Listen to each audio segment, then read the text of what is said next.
Profcast.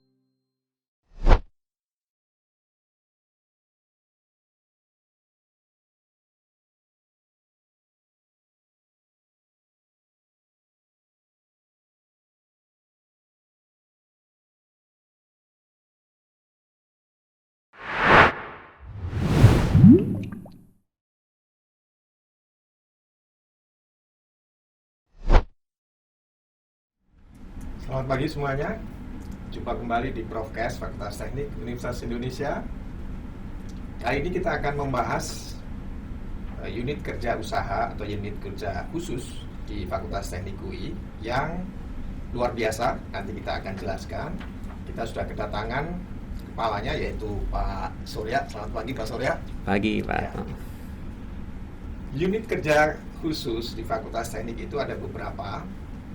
Dan unit ini memang ditujukan agar Fakultas Teknik bisa memberikan layanan langsung kepada masyarakat, pada industri, pada pemerintah daerah, dan seterusnya.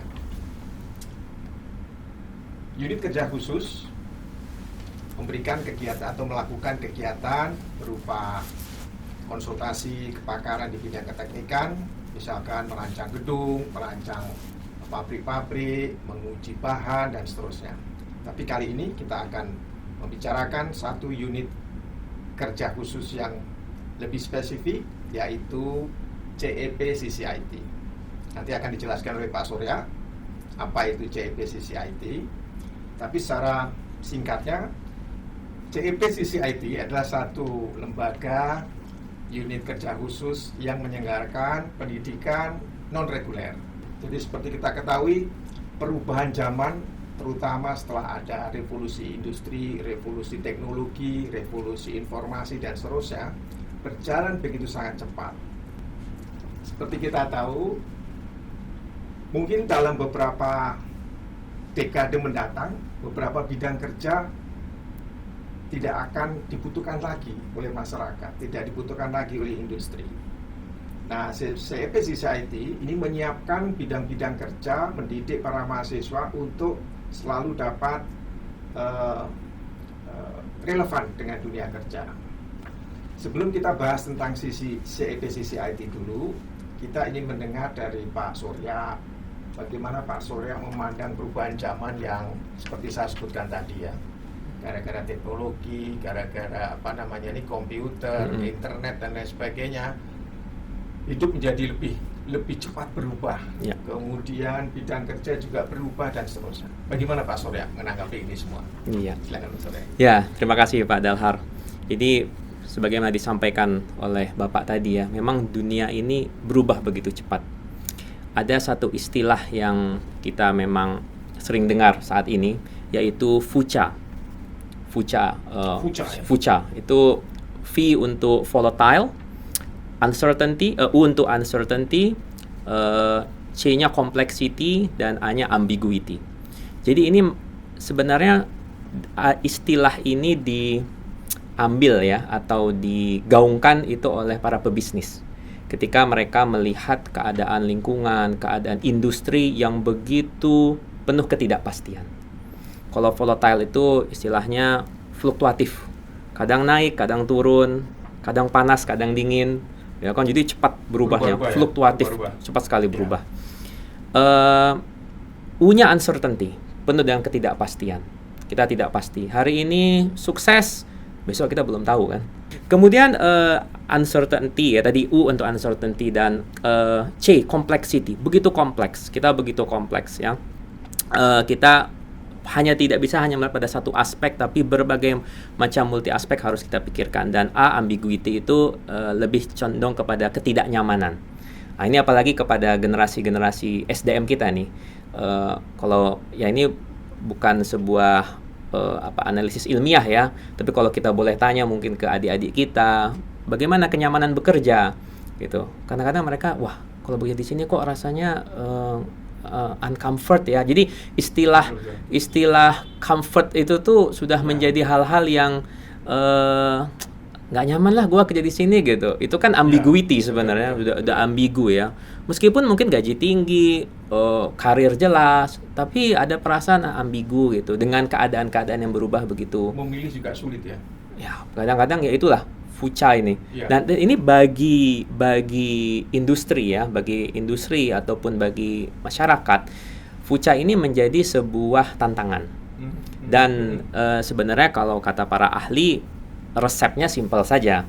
Kalau untuk menghadapi volatile, maka kita harus cepat. Harus cepat. Kalau untuk menghadapi uncertain, maka kita harus ketidakpastian, maka kita harus kumpulkan informasi sebanyak-banyaknya. Kalau complexity ini, cara menghadapinya kalau para ahli adalah dengan bersikap bijak.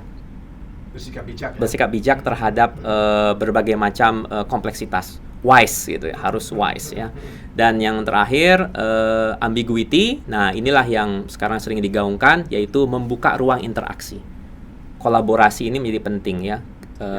Orang nggak nyaman ya karena dia bekerja mungkin sendirian, soliter gitu kan. Tapi kalau dia membuka ruang interaksi, maka dia akan merasa nyaman, tidak ambigu lagi. Ya, itulah yang sebenarnya resepnya sudah ada, resep fuca ini.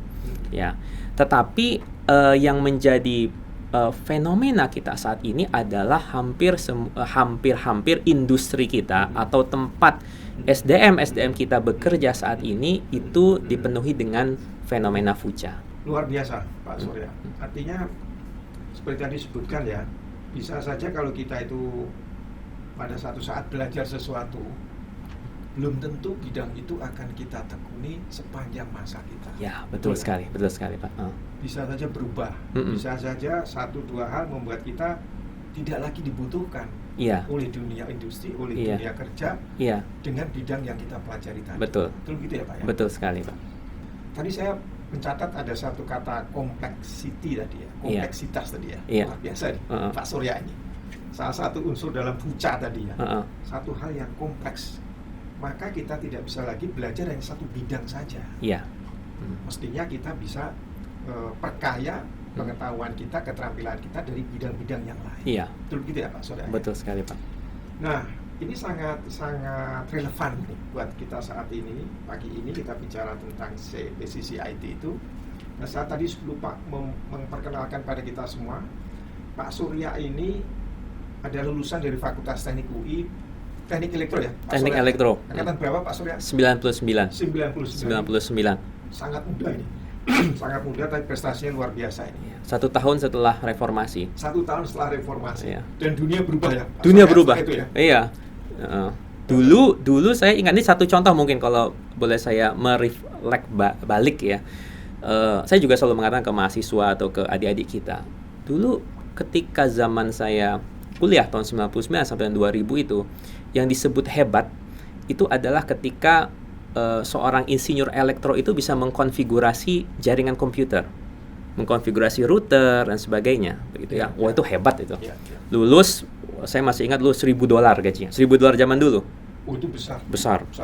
Tapi sekarang kalau kita lihat kompetensi melakukan setting jaringan itu sekarang anak SMK itu sudah banyak yang bisa. Tidak perlu untuk menjadi seorang S1. Di SMK komputer itu sudah banyak diajarkan. Ya, artinya industri ini contoh yang Bapak sampaikan tadi kan, irrelevansi ya. Yang dulu hebat mungkin sekarang biasa-biasa saja ya kan. Yang dulu sekitar tahun 2000-an akhir, wah itu hebat kalau kita bisa ngoding Android nih. Ngoding bikin aplikasi-aplikasi. Wah, sekarang bikin aplikasi anak SMP juga untuk bikin sekolah coding banyak sekali. Jadi zaman berubah dan kompetensi itu, ekspektasi orang terhadap kompetensi itu akan semakin tinggi. Sementara kalau kita hanya bertahan kepada yang kita miliki, irrelevan jadinya kan. Betul. Seperti yang disampaikan, irrelevan tadi. Oke, luar biasa nih Pak Surya. Pak Surya, sekarang kita masuk ke CEPCC IT. Nah, ini mohon dijelaskan nih, apa sih sebetulnya singkatan dari CEPCC IT, FTUI ini, dan sebetulnya ini pendidikan corak seperti apa? Kita tahu kan Fakultas Teknik UI itu adalah lembaga pendidikan yang reguler mendidik para mahasiswa untuk menguasai bidang-bidang keteknikan, ada S1, S2, S3. Lalu CEP CCIT ini sebetulnya seperti apa? Ya. Pak Surya? Ya, untuk simpelnya sebenarnya begini Pak. Saya biasanya mengatakan bahwa ketika kita di dalam sebuah fakultas teknik ini ada 3 stream ya. Pertama stream yang pendidikan degree S1, S2, S3. Untuk masuknya kita bisa lewat SBMPTN, SNMPTN atau SIMAK UI dengan keketatan kalau untuk S1 2%. 2%, 2,5%. Ya. Sangat ketat gitu. Sangat ketat itu. Nah, itu orientasinya dididik maka dia akan menjadi seorang sarjana. Ya. Kemudian ada program profesi. Ya. Nah, program profesi ya. Kita punya 2 ini program Nah, profesi. program profesi Ya. arsitek dan Arsitek insinyur sama ya Pak ya. betul. Nah, ya itu adalah ketika selesai S1 maka mereka mau ngambil profesi, maka mereka mengambil program tersebut. Ya. Nah, itu stream kedua. Nah, stream ketiga adalah pendidikan yang berorientasi untuk menyiapkan human resource kita itu untuk matching dengan industri, siap kerja dengan kekuatan sertifikasi industri. Nah, CCIT ada di domain yang ketiga ini. Ya. Jadi untuk mempersiapkan student kita, adik-adik kita dengan kompetensi yang langsung matching dengan industri, terutama di bidang IT dan digital kreatif. Nah, inilah CCIT ini mendidik adik-adik kita agar mereka bisa langsung matching dengan dunia kerja. Ya. Ya. Jadi kata kuncinya adalah lulusan yang siap kerja. Ya. Diperkuat dengan sertifikasi Yang mempunyai atau memiliki sertifikasi bidang industri gitu ya. Ya. Ya. Dan dengan dilatih dengan hands-on, praktis. Ya. Nah, ini yang agak membedakan ya. Kalau program CCIT ini kita bisa katakan 90% praktek. Ya. Jadi langsung mengerjakan kalau coding kita langsung belajar coding begitu. Jadi modul pembelajarannya sebagian besar adalah berupa praktek-praktek menguasai bidang-bidang tertentu ya, ya, betul. Ya. Lalu sebetulnya siapa nih yang diharapkan mengikuti program pendidikan di CCIT? Iya. Jadi ini sebenarnya kembali ke tadi ketika kita di awal kita bicara mengenai FUCA ya. Kalau kita ini lagi melihat bagaimana SDM Indonesia.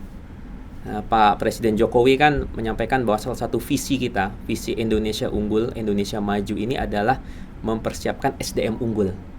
Apalagi kita nanti akan masuk ke 100 tahun Indonesia Emas 2045, visi Indonesia 2045 ya.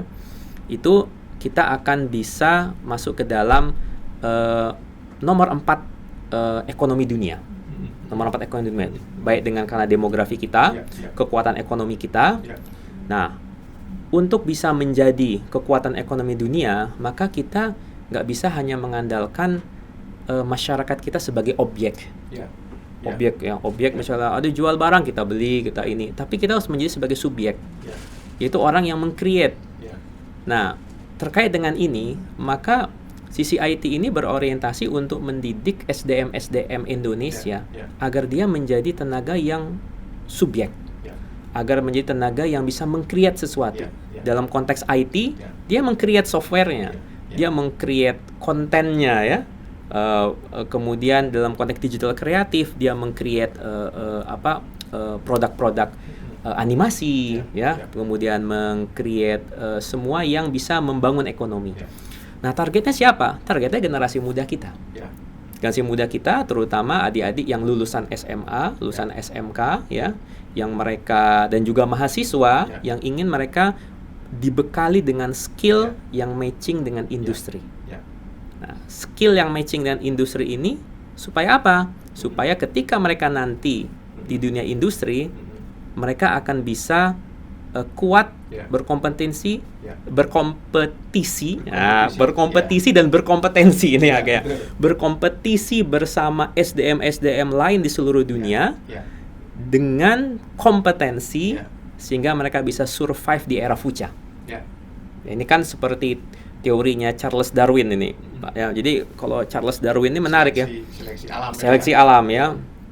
Kalau dikutip oleh seorang ahli itu menarik ya, beradaptasi atau musnah. Ya, kata harus beradaptasi atau musnah, Ya. akan terseleksi. Ya, betul. Nah, jadi sama seperti itu. SDM kita Ya. untuk menjadi SDM unggul, maka kita harus beradaptasi dengan perubahan zaman, beradaptasi dengan perubahan industri yang mana sangat fuca ini, dengan kompetensi-kompetensi industri yang dibutuhkan, sehingga at the end SDM kita menjadi SDM unggul. Kira-kira bagaimana kalau Ya. kita proyeksikan 45 tahun 45 itu, Iya. apakah Indonesia itu betul-betul bisa menyongsong masa keemasannya, masa ini? Ya. Tentu kita optimis. Kita optimis karena anak muda Indonesia ini anak muda yang cerdas, Pak.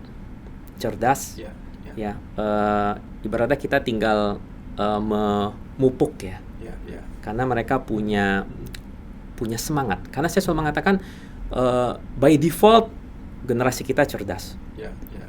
Oh, kok Pak Surya ini sekali, yakin sekali. Loh, jelas. Semakin kesini generasi kita semakin cerdas. Kenapa? Orang gizinya makin bagus, Pak. Ya kan, gizi makin bagus pasti otaknya makin bagus, ya kan. Ya. Kalau dulu gizinya sekarang kan kita makin makmur ya. Ya. Kita makin makmur dalam arti kita makan dengan mudah, tidak sulit gitu kan. Maka tentu default otaknya secara fisiologis, secara biologisnya cerdas. Nah, tinggal bagaimana kita tadi menanamnya kan, menanam dan memupuknya dengan ilmu-ilmu pengetahuan dan kompetensi-kompetensi. Ya, ya. Nah, pengalaman kami ya selama 4 tahun kita mendidik 4 tahun, CCIT sendiri sudah berumur 20 tahun.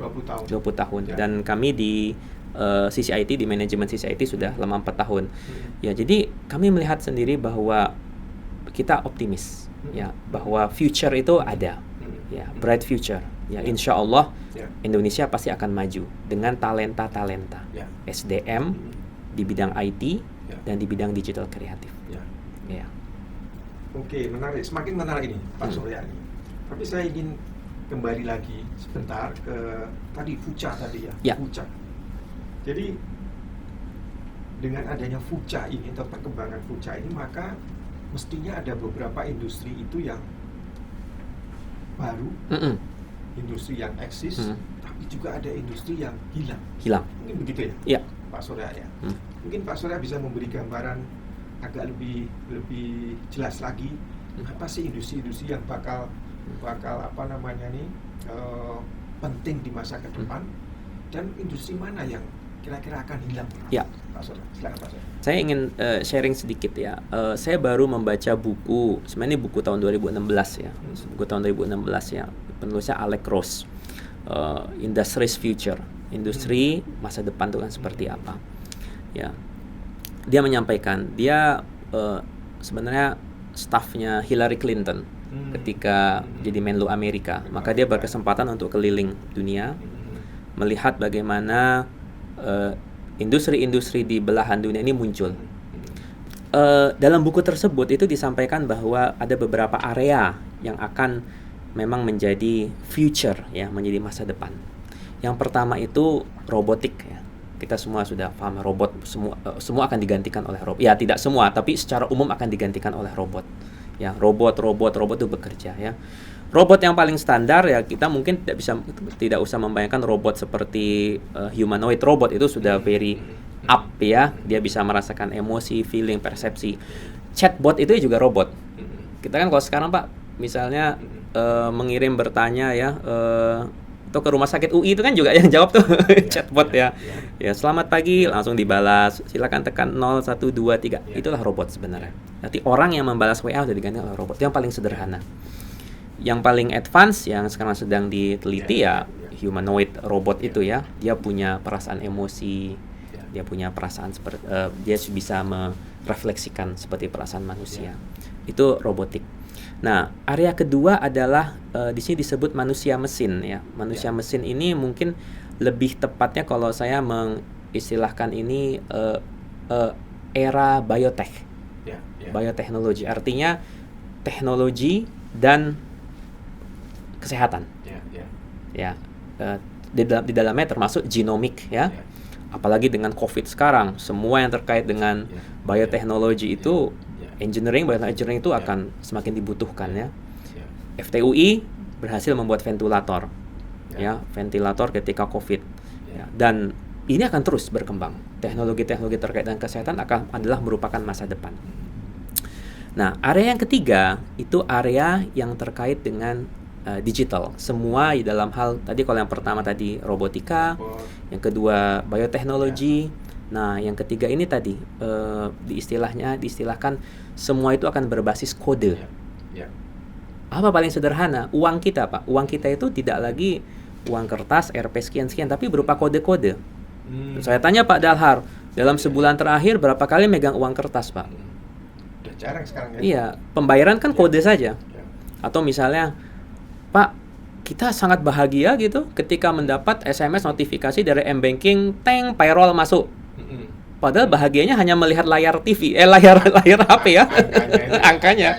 Kita nggak pernah secara fisik memegang. Sudah hampir-hampir tidak pernah fisik memegang lagi. Artinya kodifikasi finansial, kodifikasi kegiatan kita, kodifikasi makanan, order, semua itu interaksi, itu semua dalam kodifikasi. Sosial media itu juga dalam bentuk kode-kode digital. Ya. Nah, yang keempat adalah cyber security. Cyber security ini karena semua orang sudah bergerak ke arah digital, maka ya tadi semakin banyak kegiatan, aktivitas, maka ancaman juga semakin tinggi, maka cyber threat juga akan semakin tinggi. Nah, cyber security akan menjadi semakin besar. Dan semua itu tidak bisa dihindari ya, Pak Sonda ya. Tidak bisa dihindari. Ini adalah keniscayaan. Keniscayaan. Ya. Dan kita Indonesia juga sedang berada di situ. Sedang karena betul, karena kita adalah bagian dari dunia. Ya. Nah, yang terakhir setelah cyber security tadi, Pak, itu adalah data. Data. Big data, atau bahasa Indonesia mahadata. Dan ini yang menarik kalau kita lihat ketika era agriculture, maka yang disebut dengan disebutnya juragan ya, majikan atau tuan tanah, landlord adalah orang yang punya tanah. Era agriculture. Ketika era industri, yang bisa survive adalah orang yang punya besi, Pak. Besi menjadi resource ya, sangat dibutuhkan. Bikin pabrik-pabrik ya. Resource utama adalah besi. Nah, era agriculture resource utama adalah tanah. Nah, era sekarang resource utama adalah data. Data. Siapa yang punya data, maka dia akan bisa survive, bisa menguasai dunia. Maka ada istilah data is the next oil kan. Data. Nah, ini yang kita harus mau tidak mau, seperti Pak Dalhar sampaikan, bahwa ini keniscayaan. Indonesia pun pasti akan menjadi bagian dari ekosistem dunia. Dan kita harus bisa membentuk SDM kita survive, matching di area industri-industri tersebut. Karena inilah masa depan. Oke Pak Surya, jadi kata kuncinya tadi ya, pertama adalah perubahan. Perubahan. Untuk menghadapi perubahan kita harus berani atau mau tidak mau harus bertransformasi ya. Iya. Nah, saya dengar CIP justru memang bergerak di dalam menyiapkan generasi yang semacam ini. Iya.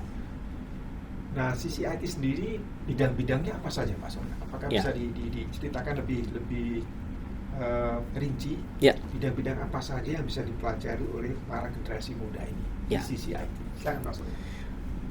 Kami di CCIT itu kita punya mendidik SDM kita, mempersiapkan SDM Indonesia ini pada kita sampaikan ada 4 stream besar. Stream pertama adalah stream IT. Kalau kita menyebut IT dalam program CPCIT ini terkait dengan software, bagaimana mereka bisa membuat software. Kemudian termasuk di dalamnya adalah cyber security. Kemudian IoT, Internet of Things, Internet of Things ya. Dan yang stream yang kedua itu adalah IT for Economics. Nah, tadi ini kan jadi IT ini bukan cuma domainnya orang IPA ya, istilah itu orang IPA gitu kan. Oh, sekarang semua orang harus bisa IT. Ini contoh yang program kami adalah bagaimana IT bisa digunakan oleh orang-orang yang akan masuk ke dalam domain ekonomi. Contohnya untuk apa? Contohnya adalah untuk mengolah data. Jadi yang diajarkan dalam IT for Economics adalah pengolahan data, menggunakan perangkat-perangkat IT agar mereka bisa membaca data, bisa menginterpretasi data, dan bisa mengambil keputusan yang baik. Nah, kemudian yang ketiga adalah mengenai digital kreatif, digital kreatif media. Nah, ini kami mendidik SDM untuk menjadi seorang animator. Nah, jadi supaya kita bisa bikin ya semacam Upin Ipin lah gitu ya, Upin Ipin dari Indonesia gitu. Kan kalau kita lihat produk-produk animasi luar negeri itu sebenarnya pasti ada nyempil satu nama Indonesia itu. Indonesia ya. Ya, berarti animator Indonesia tapi produknya luar negeri. Ya. Sayang ya, berarti kita didik mereka di sini supaya mudah-mudahan mereka bisa membuat juga sebuah produk untuk Indonesia ya. Dan stream yang keempat adalah digital marketing. Nah, ini juga salah satu sesuatu yang baru muncul juga ya. Bagaimana kita memanfaatkan digital untuk mensupport kegiatan-kegiatan yang terkait dengan aktivitas produksi ya. Bukan berarti kita fokusnya hanya marketing, tidak, tapi banyak kita menggunakan tools atau meng-create ya agar bisa mensupport aktivitas produksi sebuah kegiatan industri ya, digital marketing. Nah, dari 4 kegiatan tersebut kami memiliki namanya adalah sebuah program profesional. Program profesional ini durasinya selama 2 tahun dengan 90% praktek dan hanya 10% teori. Jadi mereka benar-benar hands-on langsung ke dalam case-case ya, langsung belajar program, belajar coding ya, teorinya sedikitnya 10% saja. Dan kita bekerja sama dengan modulnya ini dikembangkan bekerja sama dengan salah satu penyedia modul sertifikasi internasional. Nah, dengan pendidikan program profesional 2 tahun, maka diharapkan orang-orang yang mengikutinya ini akan memiliki SDM kompetensi yang siap kerja. Karena matching dengan industri. Matching dengan industri. Nah, selain itu, selain kita melaksanakan program profesional 2 tahun, kita juga bekerja sama. Bekerja sama dengan kampus-kampus yang ada di luar negeri maupun yang ada di Indonesia. Sehingga mereka bisa mendapatkan kita istilahkan double orientation program.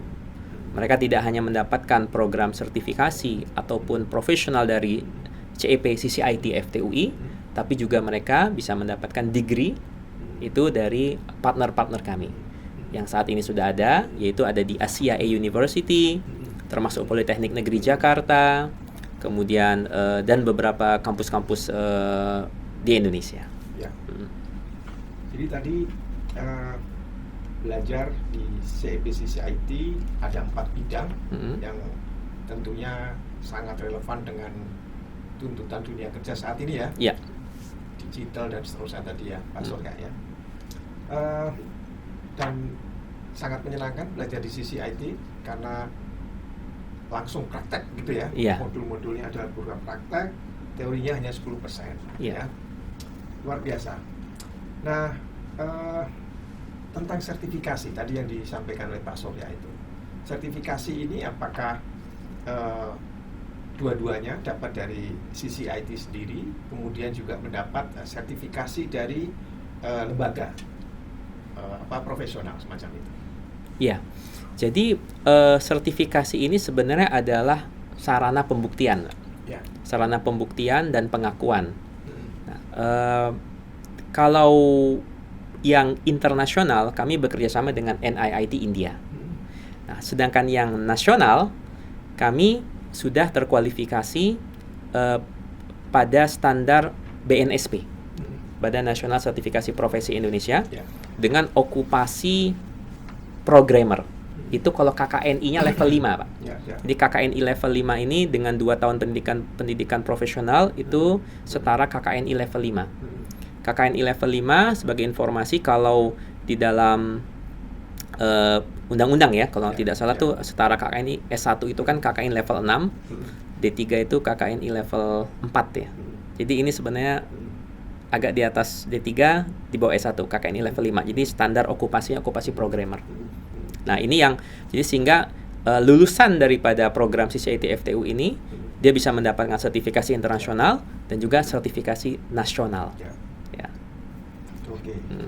Menarik Pak Surya. Jadi pendidikan di CEP CCIT ini sangat fleksibel ya, Mm-mm. mengenai waktunya, mengenai kemudian kegiatannya sendiri, dan kemudian apa tadi itu sertifikasinya juga sangat diakui gitu ya, Iya. di tingkat nasional maupun internasional. Iya. Mungkin ada 1-2 hal yang masih ingin disampaikan terkait begini, bahwa tentunya tadi ya, kembali bahwa tantangan dunia luar begitu hebat gitu ya. Kemudian para generasi muda ini perlu diberikan bekal untuk bisa menghadapi itu semua. Dan CEP-CCIT adalah satu lembaga yang memang menjawab itu semua. Iya. Silakan Pak Surya, mungkin ada 1-2 hal yang ingin disampaikan. Iya, mungkin yang pertama yang saya ingin sampaikan adalah kita ya semua bersama-sama punya kerja besar, Pak. Baik itu universitas, sekolah, dari mulai PAUD ya, dari mulai PAUD, Ya. SD, SMP, SMA, universitas, lembaga kursus, wah semua yang dalam domain pendidikan, CEP, CCIT, FTUI, UI, secara kampus-kampus mitra besar kita adalah satu tim besar untuk mempersiapkan menyongsong Indonesia Emas 2045 tadi. Maka orientasi kita sama-sama adalah ingin mewujudkan SDM unggul. Ya. Untuk lebih detailnya mengenai CEP-CCIT, nah ini selalu saya sampaikan Pak, di era sekarang tidak usah lagi cerita berpanjang lebar. Ketik google.com, ketik saja CCIT FTUI, nanti akan keluar semua informasinya. Nah, itulah era sekarang. Oke. Atau masuk ke Instagram, cari CCIT FTUI, follow. Ya. Ya. Di YouTube juga ada, di mana-mana ada. Jadi kita akan bisa tahu profilnya. Oh, profilnya seperti ini. Dan itulah silakan. Jadi mungkin sekarang ada SDM Harapan Indonesia yang sedang menonton podcast ini, Ya. bisa melihat langsung bagaimana CEP CCIT FTUI, program-programnya, dan kita sama-sama untuk mempersiapkan SDM unggul Indonesia. Terima kasih Pak Surya. Sekali lagi ini kita gembira sekali dengan kehadiran Pak Surya Negara ini sebagai kepala dari CEP-CCIT. Saya ingin menutup acara podcast ini dengan menyampaikan bahwa Fakultas Teknik UI tahun 2022 ke depan ini sesuai dengan cita-cita Pak Dekan ya, Prof. Eri Irmansyah, ingin mewujudkan entrepreneur FTUI unggul berdampak. Nah, mudah-mudahan ini bisa kita capai, salah satunya melalui unit CEP-CCIT Ya. yang tadi sudah diceritakan. Memang tujuannya adalah tadi itu, membawa dampak positif PT FTUI, dalam hal ini adalah menyiapkan generasi muda untuk bisa langsung bekerja di dunia industri, di dunia kerja yang memang dibutuhkan masyarakat, dibutuhkan bangsa dan negara Indonesia ini menyongsong era emas 2045. Iya. Begitu ya, Iya. Pak Surya ya. Iya.